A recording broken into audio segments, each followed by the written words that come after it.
Hi guys, I'm Juliana.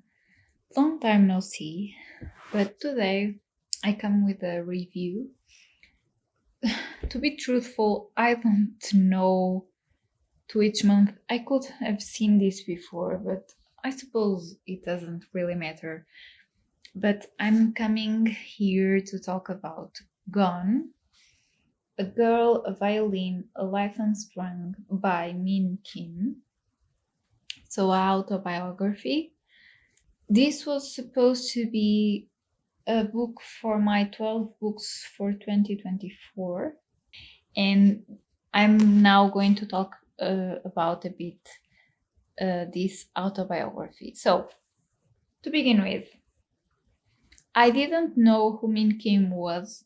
I took this as an indication from the channel of Miranda Mills.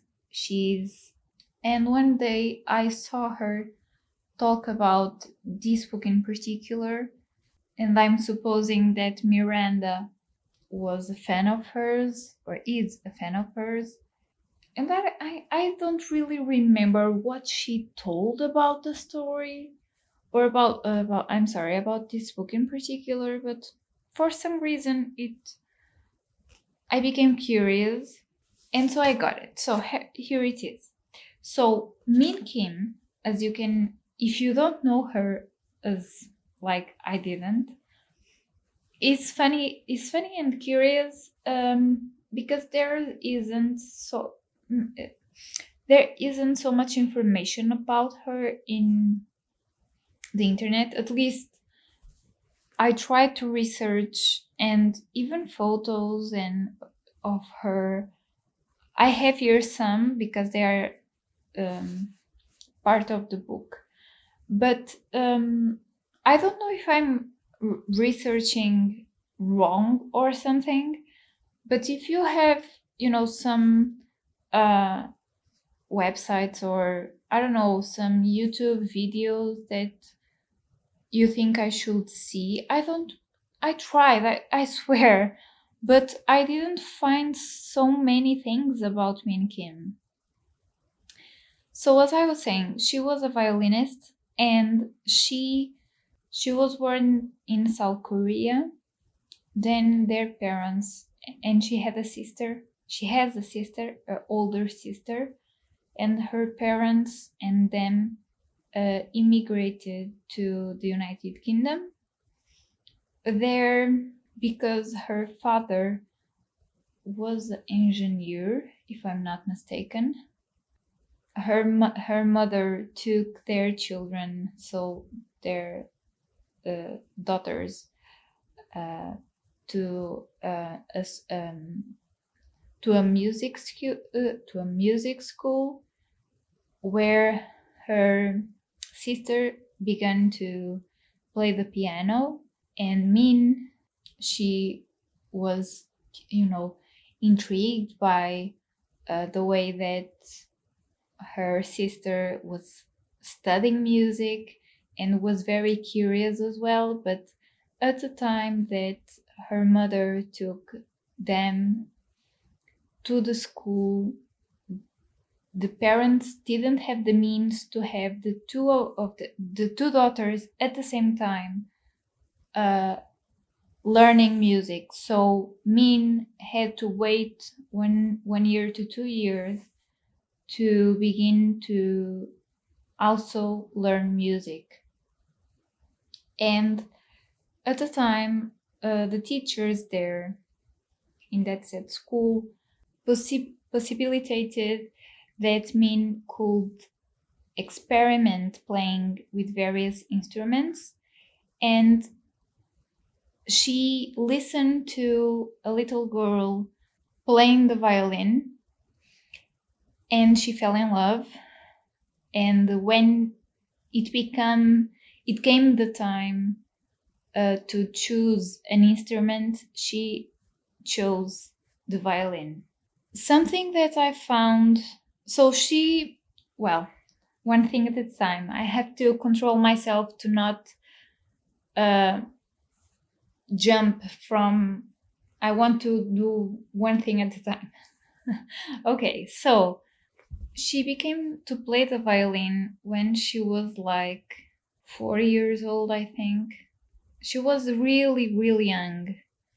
And right away, the teachers, um, you know, talked to her mother and so on and said that she was really skillful and that she picked up the music and the the melody and the way that she should uh, play with the violin to bring the music so in a higher level. That's what I mean. So she rapidly became a child prodigy. She played in events, she played for higher positioned people, politicians. She was invited to many things to expose her skills as a player of the violin. Something that I really enjoyed in this book was the dichotomy that she exposes about the South Korean culture and the background that she had because her parents were children of the war. So they passed through hunger, they passed through not having a stable home, they passed through not having means or even hygiene and so on.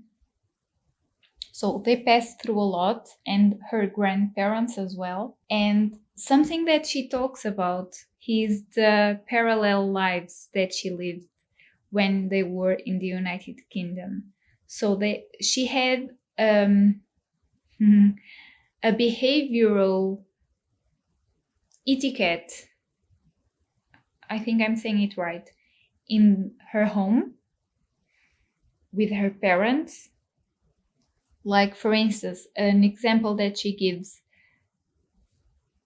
In her house, if she wanted something like a glass of water, she would have to ask her mother or her father for a glass of water. Not because she explains this like I'm saying it, not because it will be denied to her, but is a sign of respect, indulgence to the elder, so to the parent. And then she talks about the way it was different when she was with her teachers in the music school or even in school. They were so much Western, right? So more informal. I suppose I can say it like this. They didn't demanded so much etiquette. I think I'm saying it wrong, but I suppose you can understand what I mean. So in the behavior or in the deference to them, they weren't so demand. It wasn't mandatory. So, and they encouraged her. They were warm to her. They were lovely. I think that's the word. And in her home, not that her parents weren't, but the cultures were different. And although they were in the United Kingdom, they still had their culture, South Korean culture, in their house. And so she had to live in South Korea per se and in the United Kingdom at the same time with their different cultures. then she comes to say that they come back to South Korea for a while, and then she, of course, wanted to continue to play the violin, and her mother enrolls her in a school in South Korea, and then she finds a colossal difference between the teachers in South Korea and the teachers in the United Kingdom. So the teachers in South Korea were more rigid, more strictly to read the notes, the how the play. So they weren't melodic, should I say? They weren't much, or they weren't very leaning towards the interpretation, the emotional interpretation of the music. You know what I mean? So when she questioned them, or when she took a note a bit more longer that supposedly should be, she was reprimanded. And so she had a bit of a shock in that sense, and the teacher would, yell at her and almost hit her, but you know so, and also she provoked a bit because she thought to herself, maybe this person never played the violin, she only knows reading music, for instance. And she questioned her teacher, like, can you show me, can you play in the violin, like, to show me how you want me to play? And just because she asked that, the teacher, went full on yelling to her, like, how would she dare to question her or to ask that, or so again, the way that the culture in a whole would approach music was different as well. And she got accustomed to the western ways. Summarizing, in here she talks about how playing the violin and playing music and studying music consumed her life. Not in a negative way, because she adored it, but it was everything to her. And in between, so there's a I'm going to make here a disclaimer, like, I will talk about openly of almost everything that she points out here in this book. So if you are curious, or you have heard about it and you have intentions to read and don't want to know anything about the book, maybe this video is not for you. So be aware, okay? So I will talk openly about the things that I want to talk about, and because I want to get to some points. So be aware of that, and if you don't want to know further, maybe see this video later when you have read the book, okay? So let's go.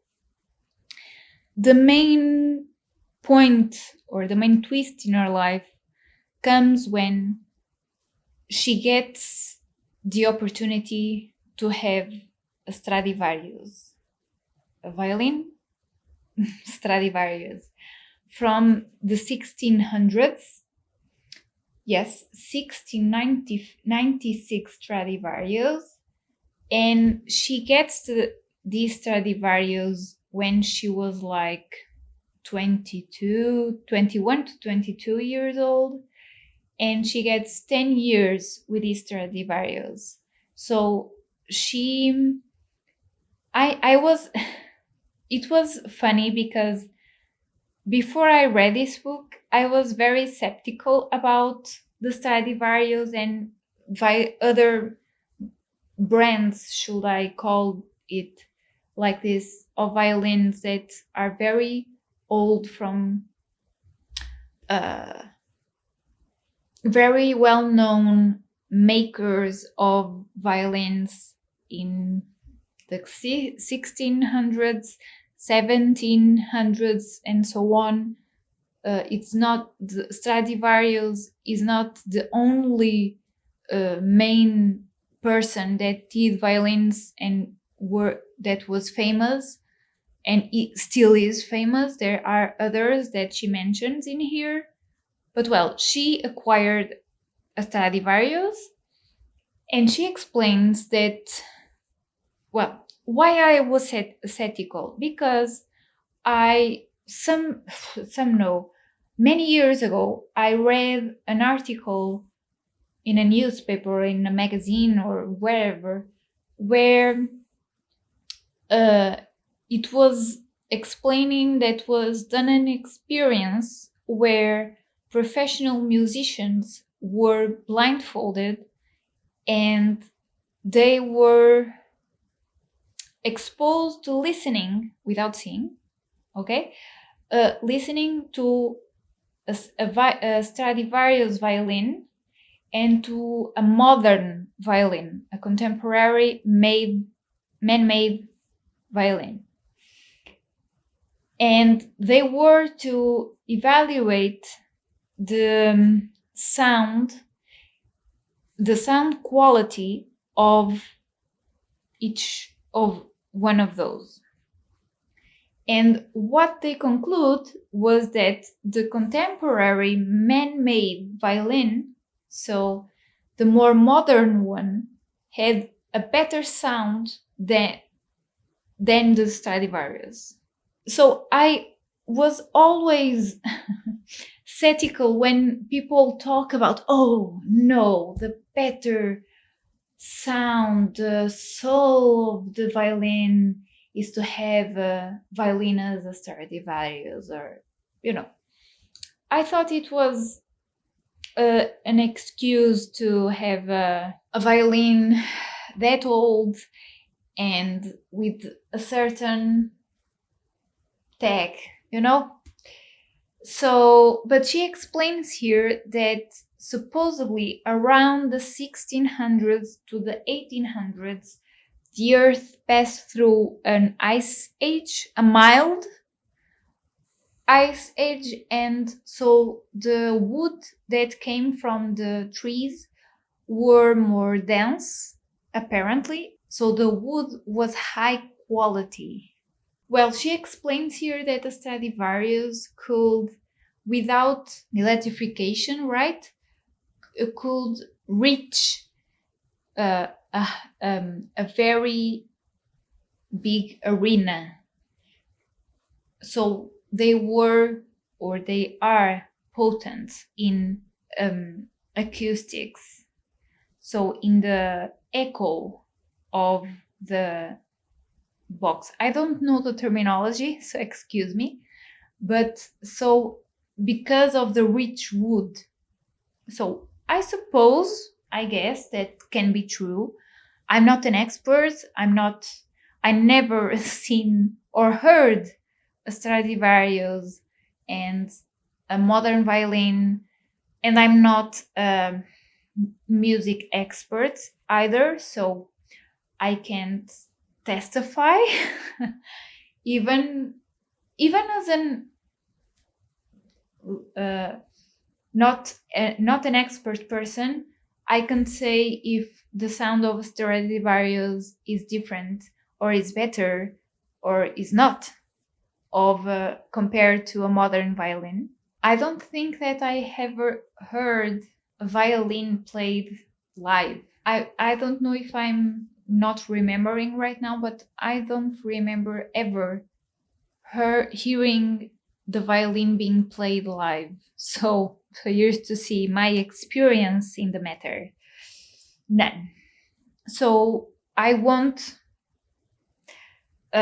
discuss her explanation, but for you to know, I read that article that I told you about, and the conclusion was that the modern violin had a better sound. So that's, I suppose, an occurrence. And then there are people like Min, for instance, that swears in swears that the Stradivarius has a different, a more whatever sound that, and soul. She talks about soul that the modern violin doesn't have.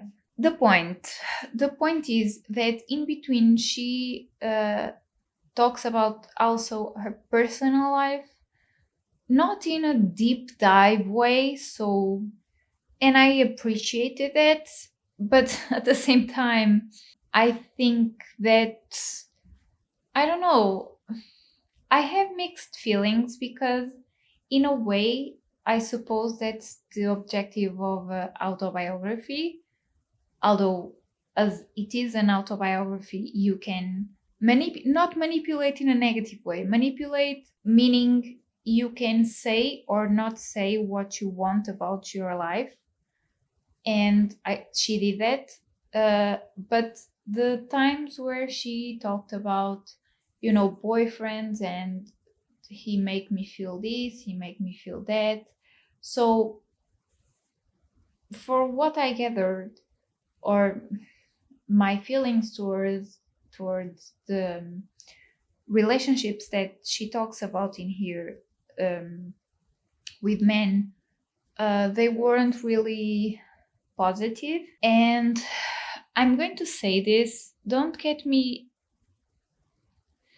interpret me in the wrong way, but she for me, she came by as unlucky person, and that she had those relationships that weren't really fulfilling, um, or they weren't the right person, or so on.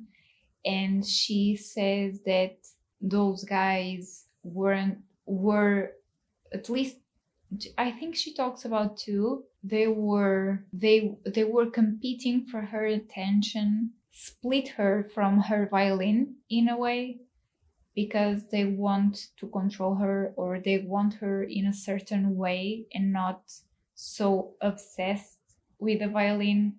Not obsessed is not the right word, but not to be absorbed, or have her dedication to the violin. So in a way, she sounded whining, but but I feel that further, like in the end of the book, she talks about things like she suffers from anorexia, and that she didn't mention throughout the book, for instance, because she thought that it wasn't the point of the book. So, as you can see, there are many things in her life that she didn't quite dive into. But about the whining that I was talking about, I I'm speaking like this because she talks about that almost as things happened to her, and she didn't have control. But the but again, I say that she was whining, but I didn't like those parts, because why is she saying like this? But at the same time, I identify myself with her. So I'm contradicting myself, but that's what I felt, because I had a point in the book, I don't know, maybe 50 pages, that I was like, why am I reading this? And then I persevered and continue reading, and then, oh, okay, I'm enjoying this. And then came a part where she was talking about someone, and I was like, again, why am I reading this? I don't have interest in this. And then she comes with something interesting again, So I have a bit of ice and fire with this book. Something major that happens is that her Stradivarius happens to be stolen, and it's a major cut in her life, as you can imagine, for many reasons. But of course, here she goes to the sentimental part and the attachment part, where the Stradivarius for her was everything. So she took care of it. She was maintaining the life of this instrument. So it was a really high investment in terms of money, of course, but the maintenance of the health of the instrument was also investment financially.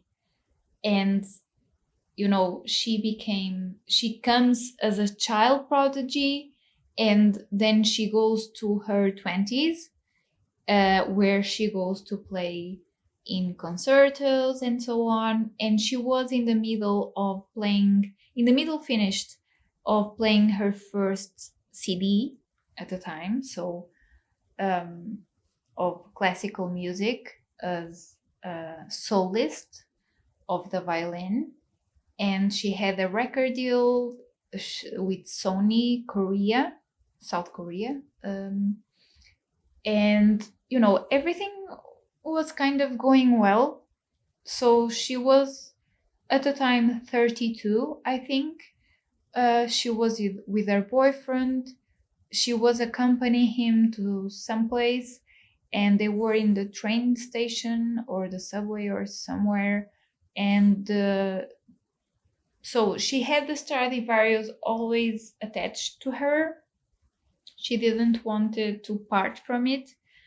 And her boyfriend insisted that she put the Stradivarius side by side with his cello, because he played the cello. And she was a bit ill at the time, so she kind of fell asleep while they were waiting for the train. And a group of men that were known by the police as pickpockers. No, you know what I mean? Robbers. Were eyeing on people, and they saw that a bad timing in your life happens, and something like this is, well, the thing is, the violin years later, like 5 years later or something, appeared in an auction, and she was able to have the violin, but she had to sell right away. So, and something with that said boyfriend that she then left. He wanted to be real. He didn't really want it to be a musician, but he wanted to be linked to the music world, but more like a salesperson or a mediator.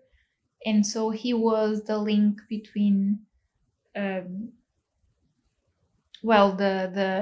moment where she loses her Stradivarius, the moment where she goes to New York to buy a new instrument, a new violin, and also rare, but not her Stradivarius, because she got really attached to her specific violin Stradivarius, so as one does, I suppose.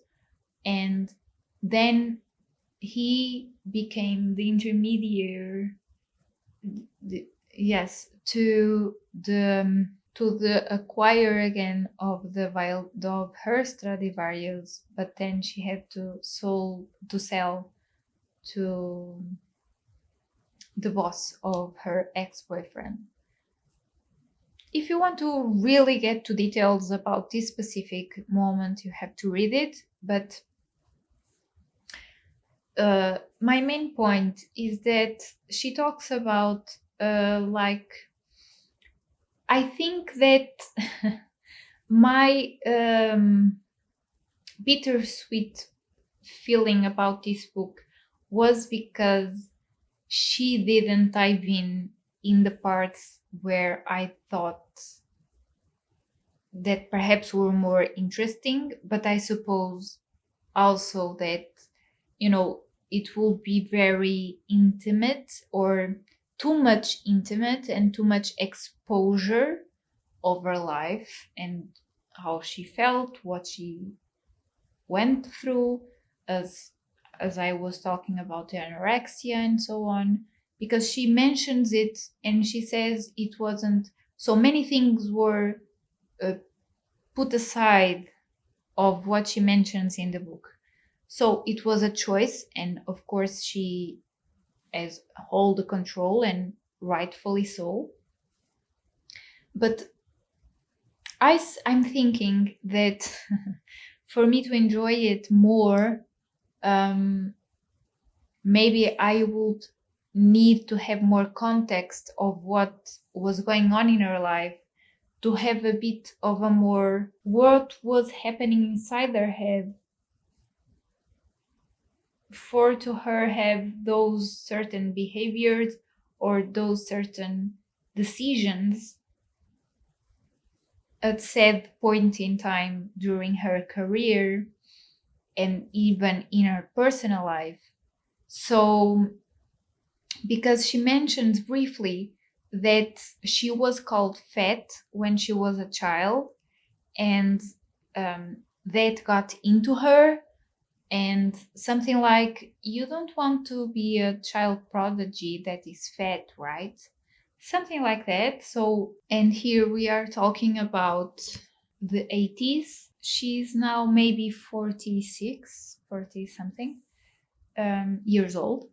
So I think that she has a lot to justify some decisions that she made in life, and the trajectory that her even personal life took because of her background, of her coming from a South Korean family, of her roots.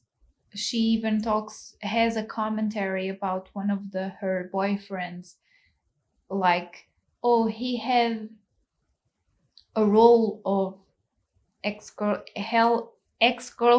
girlfriends that also were South Korean, so he was knowledge about everything that he had to say, or the right thing to say to a South Korean girlfriend. You know what I mean? So many cultural things and many ways of thinking and ways of seeing life and behaving in society, and maybe complexes with ourselves that come from our roots that were inside of her, that would explain why she would lean towards something and less towards other things. So I think, but of course, again, this was her option to do her book like this. And so I suppose that's why sometimes I was really into the book, and other times I was like, she's whining. So I'm not being mean, because I can talk really because I'm a whine. I whine all the time. I'm a really sensitive person. I get low very quickly. I have to have pep talks to um, up myself and move forward. I ruminate a lot of things in my life. So I'm not saying that I'm better, or that I wouldn't be like that. I'm not saying that. I just saying what I felt as a reader at the moment that I was reading certain parts in this book.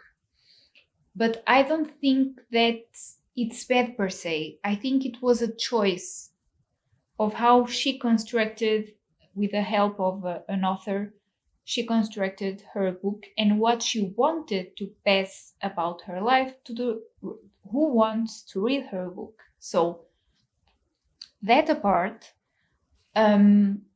she also talks about the teachers that she had, and they were a bit eccentric and no, a lot, as you as you the oh as they demanded a lot from her. She dropped, or she had an incident that made her separate from one of her tutors per se, and then she tried to reconciliate, but it never came to be. Then she had others, and further on in her life, when she was already in her 30s, more 25 to her 30s, she had people that were like reinforcing her skills, but more her confidence, because she had all the skills that a soloist violin a soloist would have to have. But well, because of the theft of her Stradivarius, her record deal, or her launch of her CD, was postponed. And then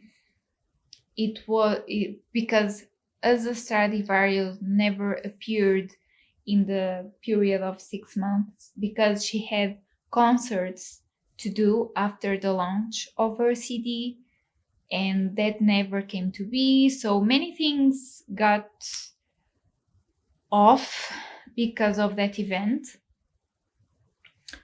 And so her life kind of took a deviation. She then went to play in a quartet or in a group.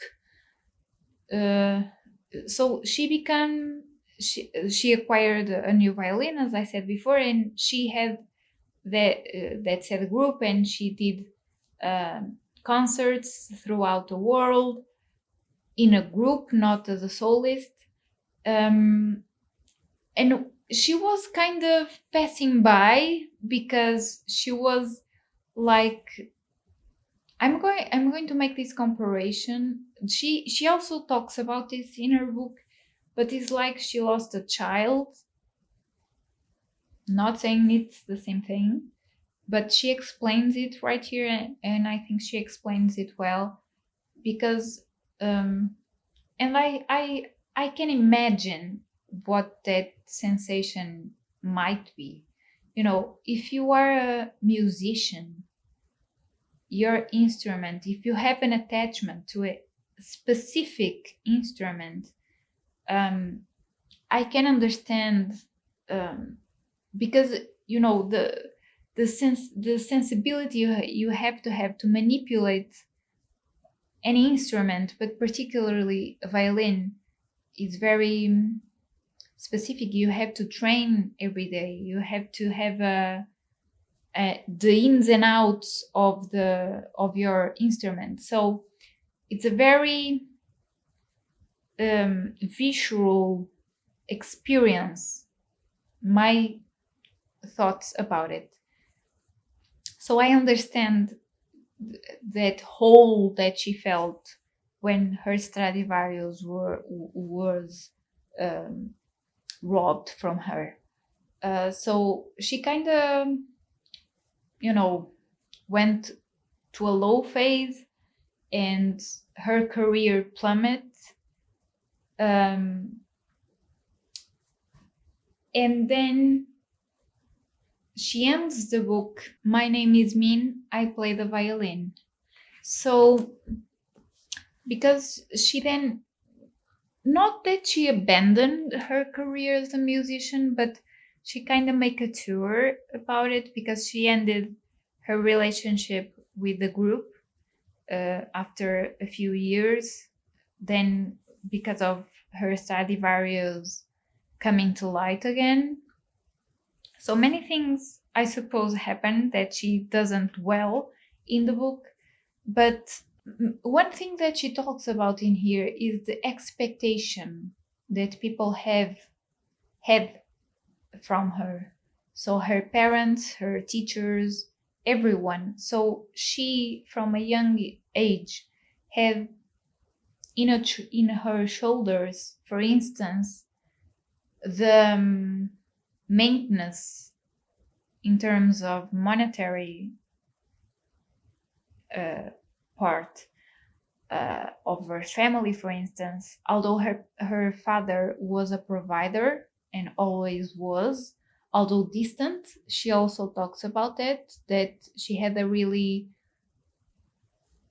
a far relationship with her father because he was always working, and when he was at home he would prefer to go to the golf court and play golf with his friends.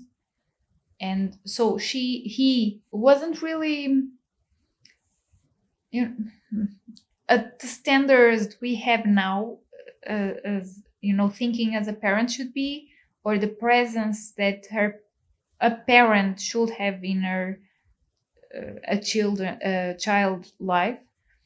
Her father wasn't really present per se, because other times he came from uh, the background that I explained to you. So her mother had the responsibility to educate their children. So yeah, so I'm not regret as I said before. Not that I didn't enjoy. I quite enjoy reading this book, and it's really funny because I, even during my reading, I was thinking, oh, what the heck? I'm going, after reading, if I end up reading till the end of this book, I will sell it after. But I ended the book and I was like, I didn't like it, but I liked it. I think she was whining, but I identify with her. But then she maybe left so many things out, so many, because she talks about in here the the heavy weight that she had to carry of her family expectations, even the fact that her parents took the leap to leave South Korea for a second round and go to the United Kingdom to bet on her playing the violin. So they bet on her to have a career as a violinist. So she had a heavy weight to carry since she was a young child. And then that happened to her, the rob, or the rob of her violin, so, and her career in a 180 degree took a really unexpected turn, and her career simply wasn't as was supposed to be, because it was expected that she would fulfill certain things. And I think in the end, although she's a prodigy, and she talks about this in here, the passing through the phase of the child prodigy to adulthood. So they wanted her to always be that little girl who plays the violin so well, and whelms I know this doesn't exist, but whelms the public with her skill in playing the violin. So, but always a little girl, you know. So many things perhaps were imposed on her, and that's why maybe she passed through things like anorexia, for instance. Maybe no, uh, most likely. And got to people, or get on with people that weren't maybe the right ones for her. But at the same time, she had really good friends. So, life. I think this book is maybe the life of every one of us. Uh, we perhaps can say we are prodigies, and we perhaps can say we are experts in playing an instrument, but about our circumstances of birth, our circumstances of education, our circumstances in terms of culture we are born in, the society we are born in, the moving of countries, moving of cultures, adapting to new ways of thinking and being in society, and the weight of expectations of our parents, our teachers, whatever, and some twists and turns that happens in our lives, that in an instant we don't know where we are going to, or where we are supposed to go to, because in an instant everything like is destroyed. So I really identify with it for many, like nothing to do with her life, but I identify with her. So I really think that I'm hoping you understood my feelings, and you understood what I meant, and you understood my explanation of my back and forth with this book. Maybe if you have read, or if you are going to read, let me know what was your experience. Also, let me know if you have any knowledge about this person prior to this video, because I didn't. And it's, I don't know, it's I suppose it's the unpredictability of life.